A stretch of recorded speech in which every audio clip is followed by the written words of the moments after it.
យាយប្រពន្ធខ្ញុំកើតអីយាយប្រពន្ធចៅឯងស្លាប់ហើយចៅ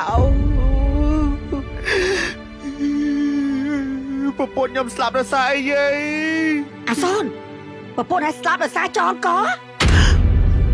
អើតានិយាយថាតែឯងភឹងថ្ងៃដើម្បីតែប៉ុណ្្នឹងឯងថាម៉េចនិយាយពីថាតែឯងខំប្រឹងរងថ្ងៃដើម្បីតែអាប៉ុណ្្នឹងទេអីប៉ុណ្្នឹងអីគេមើលទៅតាដូចអាសាដល់ហើយអាសាគេហើយចំណាស់នឹងអត់គិតទៅវត្តទៅអីគិតតែរឿងគុជវ៉ាវលាក់គីតៅហ៊ូត្រីជប៉ុនមាន3រសជាតិ BBQ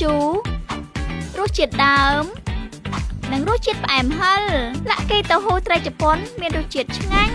ញ៉ាំជក់មាត់និយាយពីថាមិនដឹងពីពុនឲ្យសោះមកហ្នឹងអីពូ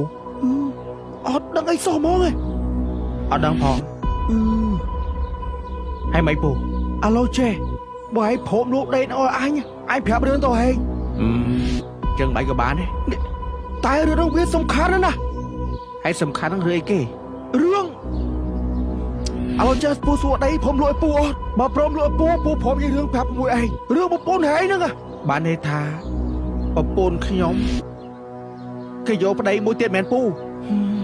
អញមិនដឹងប្រាប់ឲ្យថាម៉េចបើឯងព្រមលក់ដីអញផងពូពួកឯងប្រាប់ខ្ញុំមកប្រពន្ធខ្ញុំគេយកប្តីក្រោយមែនឥឡូវហេងលក់ដីនឹងអញមកអញនឹងប្រាប់បើទោះបីជាប្រពន្ធខ្ញុំគេយកប្តីក្រោយទៀតក៏ខ្ញុំអត់ខឹងនឹងគេដែរព្រោះមនុស្សខ្ញុំជាមនុស្សចោលមកសៀតជាប្តីអត់បានការមែនឯក្មួយឥឡូវចេះឯងលក់ដីនឹងឲ្យពូមកពូឲ្យ2000ហើយពូនឹងនិយាយរឿងនោះប្រាប់ក្មួយឯងទាំងអស់ផ្ទះលង្វល់ពាត់ហើយចុះប្រពន្ធខ្ញុំតាណាបានន័យថាប្រពន្ធខ្ញុំគេទៅនៅមួយប្តីក្រោយមែនពូបើអត់នៅផ្ទះតាមពិតទៅប្រពន្ធឯងឥឡូវចេះដីនឹងលក់ឲ្យពូមកឲ្យ2000ហើយពូនឹងនិយាយរឿងនោះដំណើរដើមតងទាំងអស់ប្រាប់ឯងបើទោះជាពូឯងអត់ប្រាប់មុននឹងក្រោយខ្ញុំគង់តែដឹងដែរទេពូ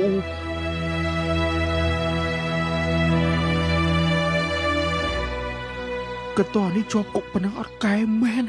កាលនៅក៏លក់មកវិញក៏លក់អត់ដែលមកអាងាប់